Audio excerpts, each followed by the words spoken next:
I just said, listen, I'm really done with these huge lessons that turn my life upside down, make me cry, are hard.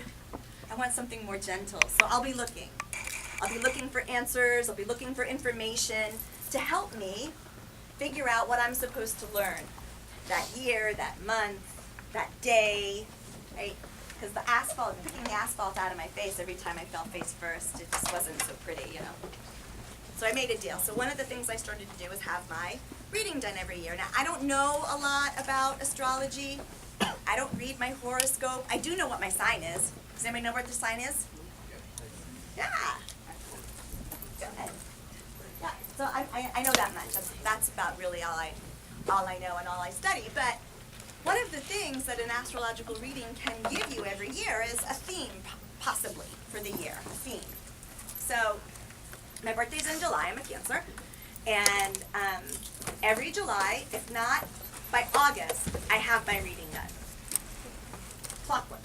I make sure it's done. But last year, things just kept happening. Stuff just started getting in the way.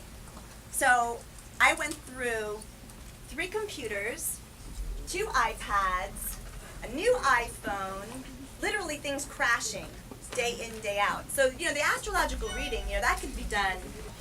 That's a fun thing. So it could wait. So months later, I finally book in to get my astrological reading done, and the astrologer said, Cindy. My father used to go like, Cindy, get a lift, like Cindy. And he goes, you must feel like you're going crazy. I said, what, why? He goes, well, do you make these plans? Bless you. Thank you. And do those plans do you just watch them disintegrate in front of your eyes? And I went, yes. And he said, have you created these goals for your business? And I went, yes, is what we do in business, right? We do projections and budgets and plans, and we have 1-month goals, and we have quarterly goals, and we have, and he goes, how's that working? I went, not working. And he said, yeah. He goes, Cindy, he goes, this is a year of flow. Now, there's one part of my head that was going, crap, right? I like my plans. I like having my expectations. I like being in control. I like being in control. Or my perceived illusion of control. But then there's another part of me that says, hey, dude, I'm an energy worker. I can flow. That's what we do, right? We flow with the universe. Flow. I'm like, I got this. This is going to be okay. It's going to be okay. It's going to be okay. So as month after month went on, and I was watching these plans disintegrate, I started noticing a pattern within myself that wasn't very pretty. So I'd make these plans, they wouldn't happen, I'd get angry. I'd start blaming. I'd get stuck, right, in that stubborn place of, I'm gonna make it happen my way. Does anybody do that? Nobody else does that, right? Yeah. Right? It was really not a very pretty thing to witness in yourself. And the worst part of it was every time something happened that I didn't expect to happen, it gave me a stomachache. It really made me very anxious. And from that anxious place, I went to my superego. Does anybody know what their superego is? It's called your inner critic. And I would hear things in my head like, oh, God, you moron, you can't even accomplish this? Like, what is wrong with you? I'm like, no, I'm okay, it's okay. Anybody ever had that happen? So I have to I can't beat them, join them, right? I was told this is what's going to happen. It's been happening, so I have a choice, right? I have a choice. Even if it's just me leading myself and my company, me leading my clients. At one point, I was managing clubs for Washington sports clubs. I had 100 people under me. Now it's just me and my company, but even just when it's me and my company, how can I be who I want to be and show up as a leader and take my company where I want it to go if I don't show up in a good way, in a way that is positive, in a way that is creative, in a way that is curious. Let me tell you, when you're frustrated, you're angry, you're stubborn, and you're in blame, you cannot think creatively. It's not possible. You can't get out of your own way. So, I was given my final paper by the universe. I decided to take a summer vacation. So I don't know if this happens anymore, because you guys are going into high school? Or you're in high school? Middle school? High school? Okay, so I know in elementary school, right, at the first day of school, you went in and you had to talk about what I learned on my summer vacation. Right? Does that still happen in high school? Do you still have to do that stuff? Sometimes? Okay, so you're getting my essay on what I learned on my summer vacation. Thank you. So here are my children. So I have a son, Blake, who is a professional dancer, and he just spent the last year dancing in a contemporary dance company in Israel. And that's my daughter, and she's 23, and she has spent the last 2 years in Paris, France. So I decided I was going to go visit them, and the universe decided that this was going to be my final paper, or my final test, or however you want to look at it.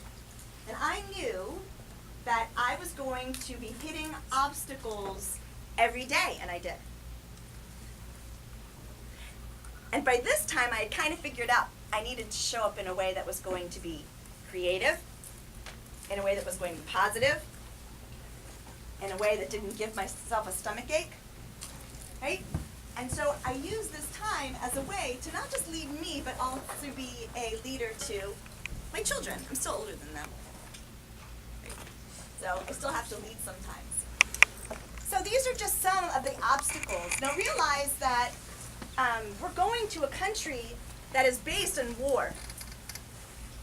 And the war isn't 200 plus years ago like it is here. So they're very different rules, and they are really, really serious about their rules.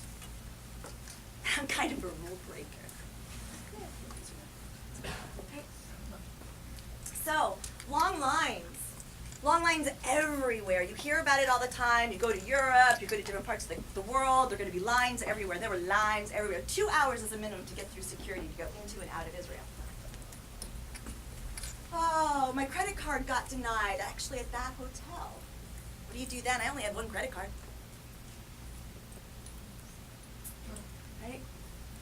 Parking violation. We weren't in Jerusalem 10 minutes, and I got a parking ticket. The guy actually walked right by me.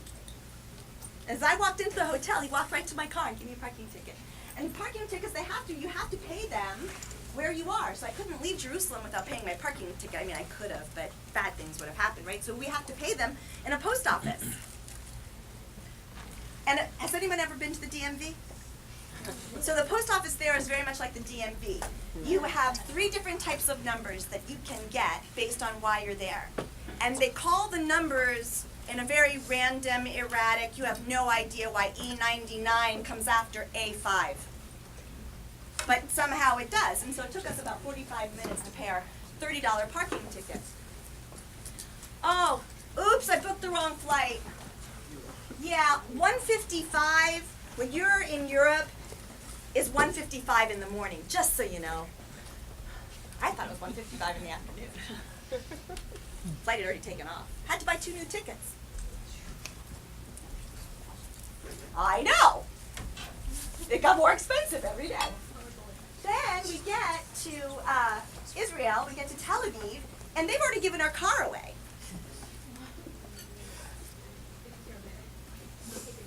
No, it was because we were supposed to pick it up at 4. We didn't get there until at 1 in the morning. So they'd already given our car away. And so by the time they finally got us a car, it was about 2 o'clock in the morning. We had 2 hours to go to drive. And then, but they're like, don't worry. All the signs are in Hebrew, which is the language in Israel, Arabic, and English. They lied.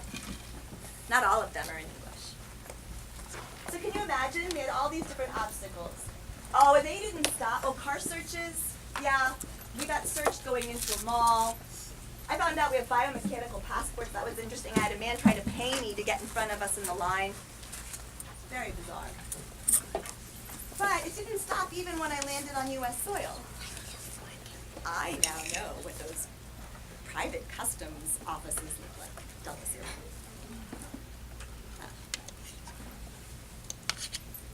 So what do you do, man? So I tried to show up every single time. Not this way. I saw this way, my old way, being played out all around me. People yelling, screaming, demanding, getting belligerent. People were actually throwing stuff at each other at one point. And what I saw was the people they were getting angry at, the people they were yelling at, I can't help it. And I'm like, oh, these people have the power. They have the keys to the kingdom. I need these people. Right? So if you show up this way, A, you can't think creatively, and then you're not allowing other people to think creatively either.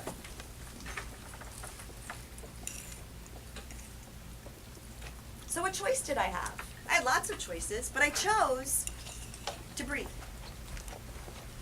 I chose to not just wait, but wait with a positive attitude. But I chose to wait with a positive attitude and an attitude of, we're going to figure this out. Right? So I thought A was going to happen. I thought this was going to be in the pot of A, but B happened. What do we have in this pot of B that can bring us to whatever it was we wanted to do, whether it was go to the mall, whether it was leave the parking garage, whether it was get a flight to go to Tel Aviv? What do we have? And when we're yelling at someone, when we're stubborn and demanding, they don't want to give us the keys to the kingdom. They shut down. So I was trying to lead my way through these two countries in a very different way than I had in the past. And what I found was, when the jabs, the crosses, the uppercuts come your way, and you bob and weave, if those big boulders are put in front of you and you just kind of flow around them, that really good things happen. This is my son. That's in one of his performances. He's now, just yesterday, he landed in Lithuania, and I had to look that up, by the way. Does anybody know where that is?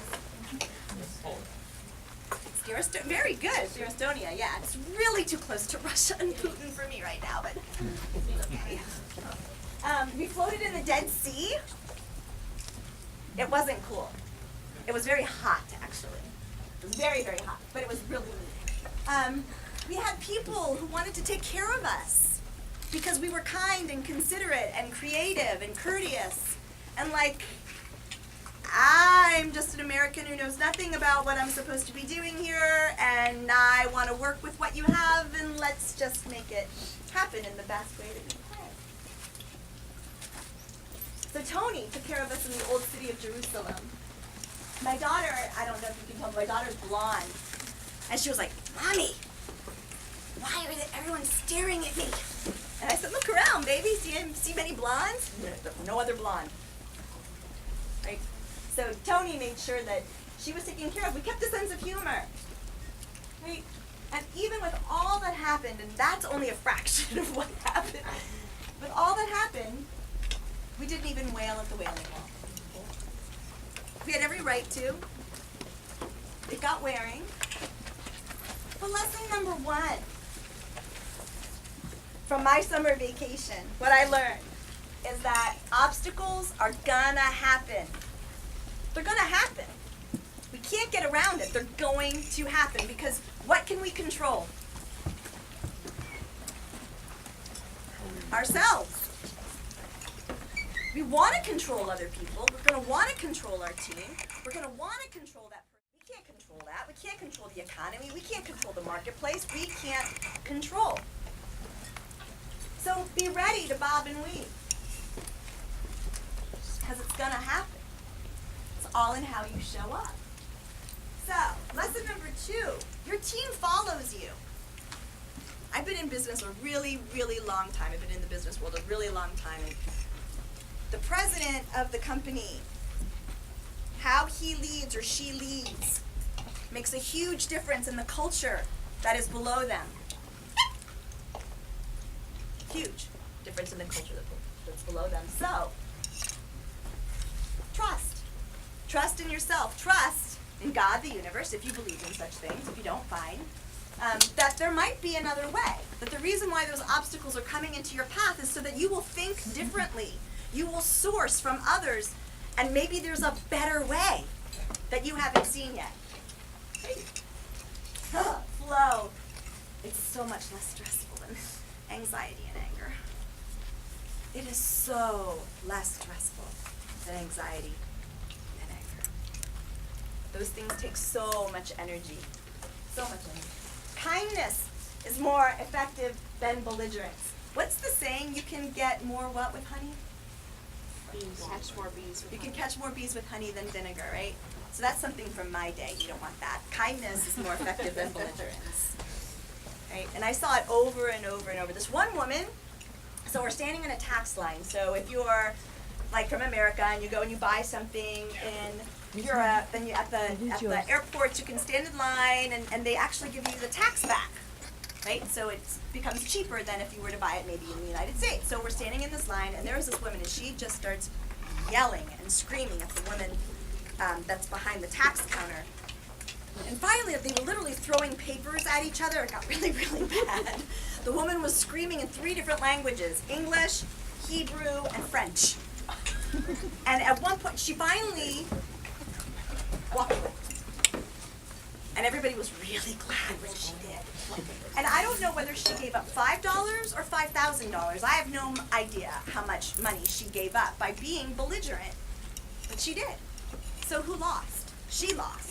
The ladies behind the counter, they didn't care. Right? I would care. To me, $5 is woo-hoo! Right? You can buy a lot with $5. Kinda. Okay? Knowing that you and your team are smart and creative. Do you guys think you're smart? Yeah? Or you wouldn't be here, right? You think you're creative? Yeah? So if you can trust that you're smart and creative, then you know that eventually you're going to figure it all out. It just might not be this moment. But it will get figured out. You might have to Band-Aid it for a second until you can find a better solution. But if you can trust that you're smart and creative, that you're going to find a solution, that you might actually figure out something that you never knew before, and you have a lot less anger and anxiety in the process, it doesn't get better than that, does it? So, removing your ego. I am the all-knowing Oz. The all Oz, you know, like, yeah, right?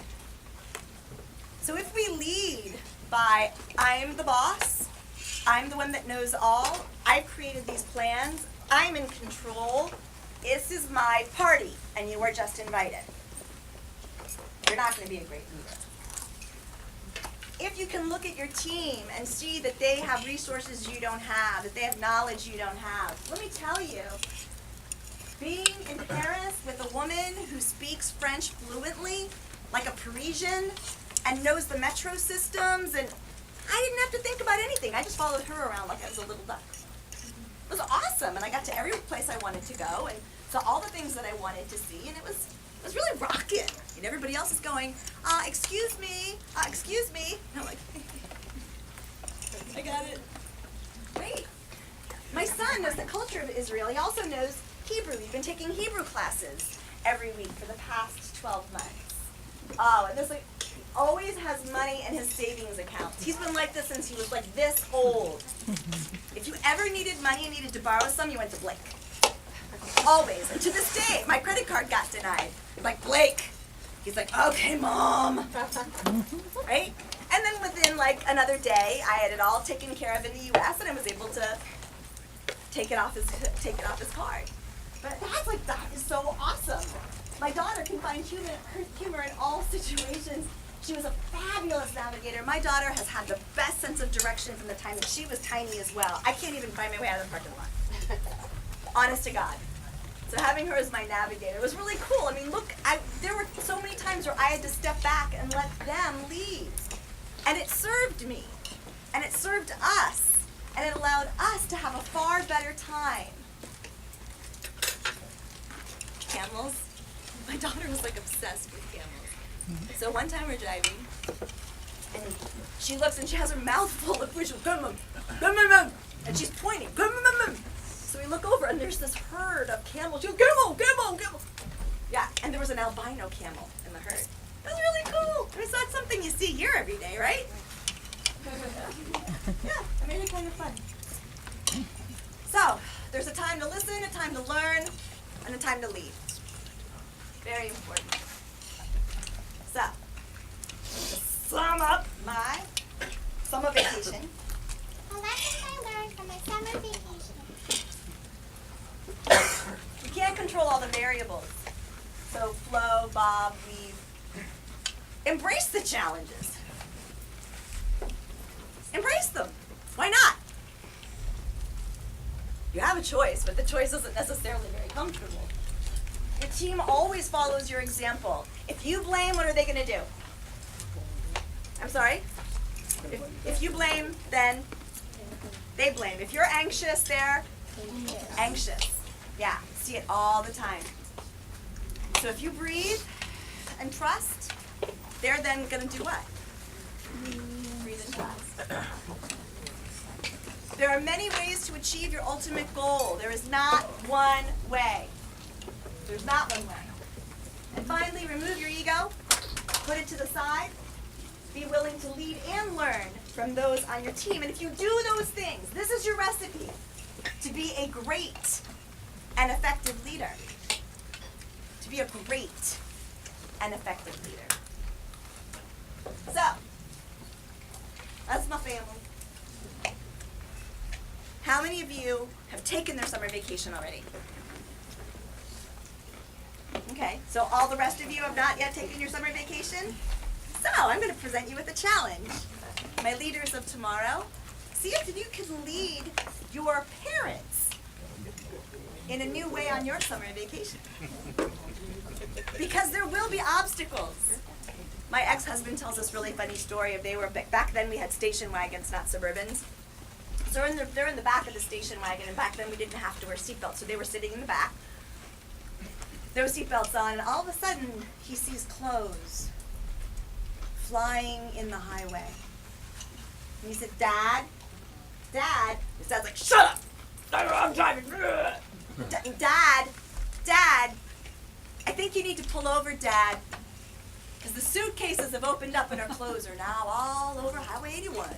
That wasn't a good day. So things are going to happen. It's how if you can lead your parents in a new way, one with humor and giggles, one with being creative and kind, one with having compassion,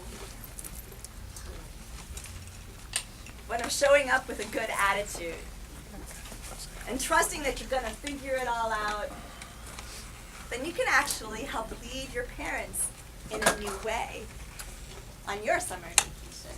So, from my family to yours, we hope you have a fabulous summer vacation.